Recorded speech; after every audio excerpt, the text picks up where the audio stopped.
ஊருக்கு ஒருத்தர் வந்து டிராவல் பண்ணி போறாரு. அப்படி டிராவல் பண்ணி போகும்போது ஒரு கல்வன் கிட்ட மாட்டிக்கிறாரு. அந்த கல்வன் வந்து அவங்க கிட்ட இருக்க நகை பணம் எல்லாத்தையும் கொள்ளடிச்சிட்டு அவனை அடிச்சு போட்டு போயிடுறான். அந்த வழியா 3 பேர் போறாங்க. அந்த 3 பேர் யாருன்னா குரு, லேவியர், சமாரியர் 3 பேர் போறாங்க. 3 பேருமே வந்து பைபிள் பத்தி தெரிஞ்சவங்க தான். ஆனா 3 பேருமே குரு வந்து பாக்கம் பார்க்காத மாதிரி போறாங்க, லேவியரும் பாக்கம் பார்க்காத மாதிரி போறாங்க. சமாரியர் மட்டும் அவரை தூக்கி அவருக்கு காயத்துக்கெல்லாம் கட்டு போட்டு அவர் குணமாகிற வரைக்கும் அவர் கூடவே இருந்தாங்க. கூடவே இருந்து அவர் சரி பண்ணி விடுறாங்க. இதுல இருந்து என்ன தெரியுதுன்னா, சமாரியர் மாதிரி தான் ஏசப்பாவை நம்ம வந்து எந்த சுச்சுவேஷன்லையும் நம்மள கைவிட மாட்டாரு அப்படின்னு தெரியுது.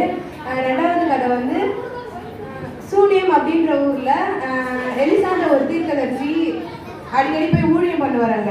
அப்ப அவங்க ஊழியம் பண்ணும்போது அந்த ஊர்ல இருக்க ஒரு குடும்பத்துல இருக்கவங்க அவருக்கு வந்து சாப்பாடு, இடம், தங்கறதுக்கு இடம் எல்லாம் அரேஞ்ச் பண்ணி தருவாங்க. அந்த மாதிரி அவங்க அடிக்கடி அங்க போய் ஊழியம் செய்யறதுனால அவருக்கு ஒரு வீடு கட்டி தராங்க. அப்புறம் எலிசா வந்து அந்த ஃபேமிலி மெம்பர்ஸ் கிட்ட கேட்குறாரு, உங்களுக்கு என்ன குறை இருக்கு அப்படின்ற மாதிரி கேட்குறாங்க. அவங்களுக்கு வந்து திருமணமாகி ரொம்ப நாளாக குழந்தை பாக்கியம் இல்லை. அப்போ வந்து எலிசா சொல்றாரு, அடுத்த வருஷம் உங்களுக்கு ஒரு ஆண் குழந்தை இருக்கும் அப்படின்னு சொல்றாரு. எலிசா சொன்ன மாதிரி அடுத்த வருஷம் அவங்களுக்கு ஒரு அழகான ஆண் குழந்தை பிறகுது.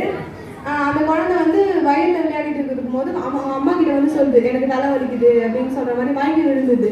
அப்புறம் வந்து அந்த ஊர்ல இருக்க எல்லாரும் சொல்றாங்க, இந்த குழந்தை அவள் தான் செத்து போச்சு, எது போய் அடங்கு பண்ணணும் அப்படின்றாங்க. ஆனா அந்த அப்பா அம்மா வந்து அவங்க சொன்ன எதையுமே கேட்கல.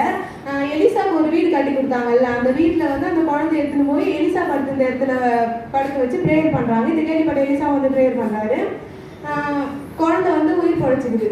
இதுல இருந்து என்ன தெரியுதுன்னா, நம்ம ஏசப்பா தெரிஞ்சுக்கிட்டாலும் ஏசப்பா நம்மள தெரிஞ்சுக்கிட்டாலும் நம்ம பாக்கியம்.